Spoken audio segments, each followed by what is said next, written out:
किसान भाइयों को मेरा प्रणाम। अगर आप भी पीएम किसान सम्मान निधि योजना के लाभार्थी हैं, तो यह वीडियो आपके लिए बेहद जरूरी है, क्योंकि आज हम बात करने वाले हैं उस अपडेट की जिसका इंतजार देश के करीब 9 करोड़ 50 लाख किसान बेसब्री से कर रहे हैं। नया साल 2026 किसानों के लिए कई मायनों में खास होने वाला है। जनवरी महीने का तीसरा सप्ताह शुरू हो चुका है और ऐसे में सबसे बड़ा सवाल यही है कि पीएम किसान योजना की अगली किस्त यानी 22वीं किस्त कब आएगी और किन किसानों को पूरे 2000 रुपए मिलेंगे। सरकार की तरफ से जो संकेत मिल रहे हैं वो किसानों के लिए राहत भरे हैं, क्योंकि 2026 में पीएम किसान योजना के तहत लगातार 3 किस्तें जारी करने की तैयारी है, यानी 22वीं, 23वीं और 24वीं किस्त का पैसा सीधे डीबीटी के जरिए किसानों के बैंक खातों में ट्रांसफर किया जाएगा। लेकिन ध्यान देने वाली बात यह है कि सरकार ने नियमों में एक बड़ा बदलाव किया है और अगर आपने इस बदलाव को नजरअंदाज किया तो आपकी किस्त अटक सकती है। अब सवाल उठता है कि पीएम किसान के 2000 रुपए पाने के लिए किसानों को क्या करना होगा। पहले सिर्फ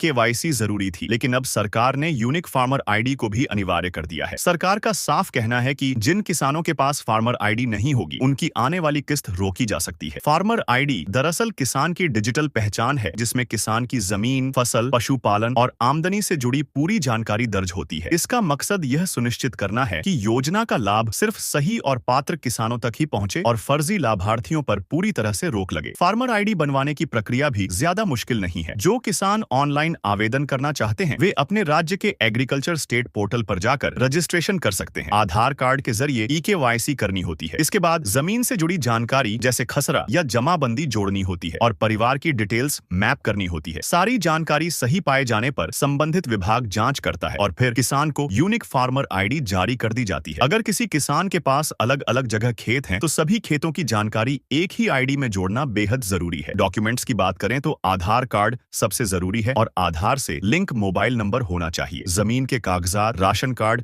या फैमिली आईडी भी मांगी जा सकती है। सरकार की तरफ से गांव और पंचायत स्तर पर कैंप भी लगाए जा रहे हैं ताकि किसान बिना किसी परेशानी के अपनी फार्मर आईडी बनवा सकें। अब बात करते हैं सबसे अहम सवाल की कि पीएम किसान योजना की 22वीं किस्त कब आएगी। माना जा रहा है कि जनवरी महीने के आखिरी सप्ताह में सरकार किसानों के खातों में 2000 रुपए ट्रांसफर कर सकती है। हालांकि अभी तक सरकार की तरफ से कोई आधिकारिक तारीख घोषित नहीं की गई है, लेकिन हर 4 महीने के अंतराल पर किस्त जारी होने के पैटर्न को देखते हुए जनवरी में किस्त आने की पूरी संभावना है। इसी बीच किसानों के लिए एक और बड़ी खबर सामने आ रही है। देश में 2 दिवसीय पीएम किसान सम्मान सम्मेलन का आयोजन किया जा रहा है, जहां प्रधानमंत्री नरेंद्र मोदी किसानों को बड़ी सौगात देने वाले हैं। इस दौरान देश के करोड़ों किसानों के बैंक खातों में हजारों करोड़ रुपए डीबीटी के माध्यम से ट्रांसफर किए जाएंगे। मंच से रिमोट का बटन दबाकर पीएम किसान सम्मान निधि की किस्त जारी की जाएगी, जिससे किसानों के चेहरे पर एक बार फिर मुस्कान लौट आएगी। तो किसान भाइयों, अगर आप चाहते हैं कि आपकी किस्त बिना किसी रुकावट के आपके खाते में आए, तो आज ही अपनी केवाईसी और फार्मर आईडी का काम पूरा कर लें। वीडियो को अंत तक देखने के लिए धन्यवाद। अगर आपको यह जानकारी उपयोगी लगी हो तो वीडियो को लाइक करें, चैनल को सब्सक्राइब करें और इसे ज्यादा से ज्यादा किसान भाइयों तक जरूर शेयर करें, ताकि कोई भी किसान इस जरूरी जानकारी से वंचित न रह जाए।